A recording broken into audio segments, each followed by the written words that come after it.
Magandang morning po. Konting update lang ako. Gusto ko lang ibigyan ng video itong garden namin na mga na gawa na namin dito sa likod ng bahay. Ah, nasa likod ako ng bahay namin. Yan ang aming kubo. At dito sa taas, may mga tanim-tanim na rin kami, mga pakonti-konti pero ayan, nagkakaroon na ng progress. So, dito sa taas, tinanim namin na mga kamoting kahoy. Ayun siya. At doon sa taas na punta pa tayo sa taas.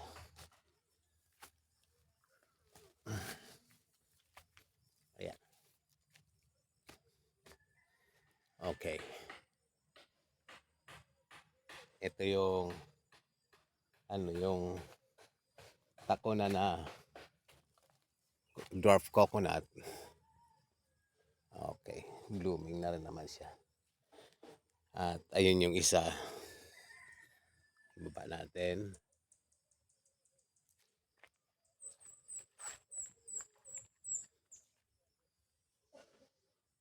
Ayun yung isa pa. Yun. So, pag inikot natin dito, yung mga ayun, meron akong tinanim ditong mangosteen. Ito. At yung bayabas. Ayan.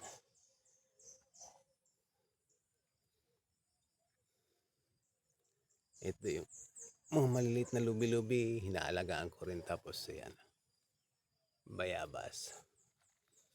At itong langka ay mukhang namumunga na. Pakita natin. Di ba langka, no? O, ayan. Mumunga na siya. Okay. Na videoan ko lang ngayon dahil sa medyo malinis na siya. Hindi tulad nung dati na sobrang damuhan pa. Mahaba-habang panahon din ang ginawa namin dito. Inubos namin oras para malinis to. At kaya pati doon sa taas yan. Okay na siya. Gusto ko kasi mamunga itong mangga. Tatabasan ko na sana ito nung tag-ulan at nung November, December. Dahil sa nalililiman nga yung solar panel, ay dalawang isip ako eh. Hindi ko na lang tinabasan dahil gusto ko siyang mamunga. And kaya ito, pinapausukan ko siya paminsan-minsan. Kaya meron niya mga pinagsunugan. Ay, para mausukan sila, sana nga mamunga na maayos. So, ibaba natin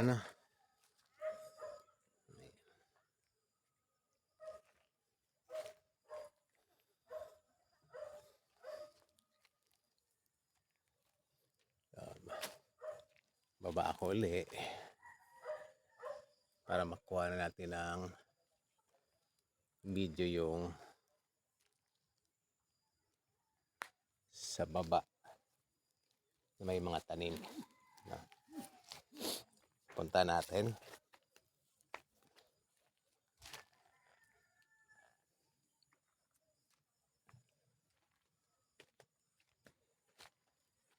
Ayan. Mga kamuting kahoy, awa ng Diyos.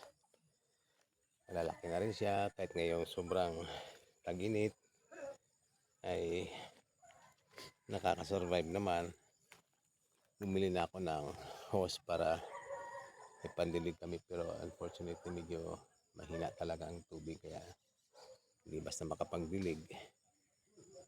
kinakailangan kong bumili ng water pump at gumawa ng paraan para pakit ang tubig mula dun sa sapa. So, iyan natin ulit itong ito nga palang saging, nilipat ko na to dito. Nang hinayang naman akong ano yun siya, kahit di ganong magandang variety, tinanim ko na rin lang.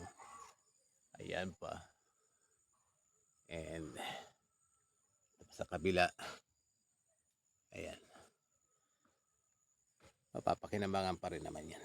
So, ayan. So, ito pa yung isang mangustin. Ayan, asa na yung isa pa. 1, 2, 4 itong mangustin, 3 lang nabuhay, pero ayun yung isa. Nalagpasan ko na. Ay yung variety ng saging. Maliliit siya. Pero okay na.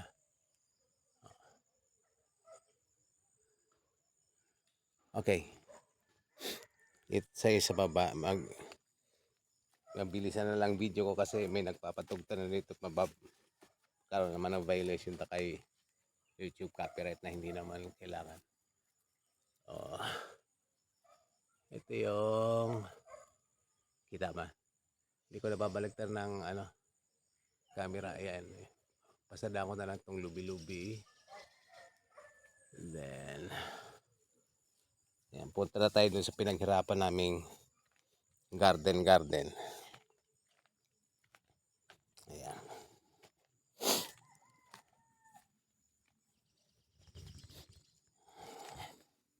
Dito muna, pasadahan ko muna yung mga nilipat ko na mga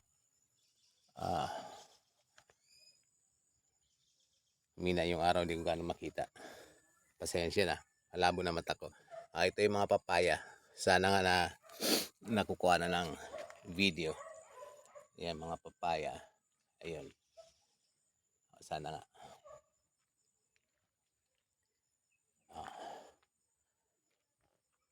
Sana nga lumaki na yan sila. So ito yung ayan.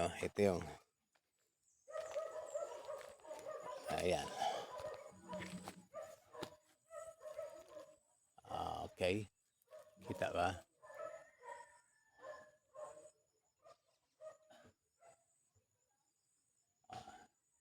Mga tanim ni Mrs. na yung pinlat ko na ito dating kasi to island.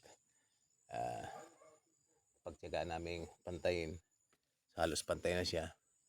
Kaya ayan, tinaniman na namin ng tinaniman na Ate Ers ng ayan, kamote, Chinese kangkong daw. I don't know kung ano pa itong ibang naitanim dito. So ayan siya. So nalipat ko na dito yung aloe vera at may oregano. At may bumili kami sa baba ng malunggay na itanim. Sana nga mabuhay itong mga to. So bigyan ko ng video para mayroon akong souvenir and meron tayong record ng kung mabubuhay siya o hindi. So ayan yan siya. Makita natin din sa video itong mga naitanim na mga malunggay. Marami din siya. Ito sa baba pa. Ayan, yung mga may nakapatong sa ibabaw para hindi siya masunog sa init. Nilagyan ko muna ng takip. Sana nga mag-materialize. Ayun din yung sa baba. Hindi yung sa baba. Yan. Yung dalawa na may takip. And yung papaya doon, malaki na rin. Itong dalawa ay miracle fruit daw ito. Ayan. Ayan. So pinapasadahan ko lang ng video para sa konting ikukumpara ko ito after say 1 year from now. Makita natin ang pagkakaiba. Importante meron tayong record ng details ng ating mga ginagawa. So ayan. Kaya ito sa baba ito, nilaliman namin para yung kangkong laging madidiligan. And dito sa baba may mga ano yan, may mga kamatis at saluyot. Which is yan, nabubuhay na. Ayan. No, so yun na. Yan na yan. Ito na so far ang ano namin ano dito. Ang garden. Medyo madumi na naman siya. Hindi na organized pero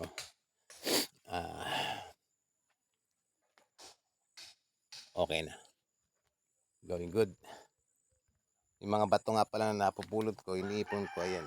Naging materialis yan sa pag-upgrade ng bahay. O, di ba? Yan, mga bato yan lahat. Pag naglilinis ako, ipon-ipon ang mga bato. Okay? So, kita siguro dyan pati yung ano ng si Baba yung solar panel. Ayan. Alright. So, yun na lang muna. Thank you.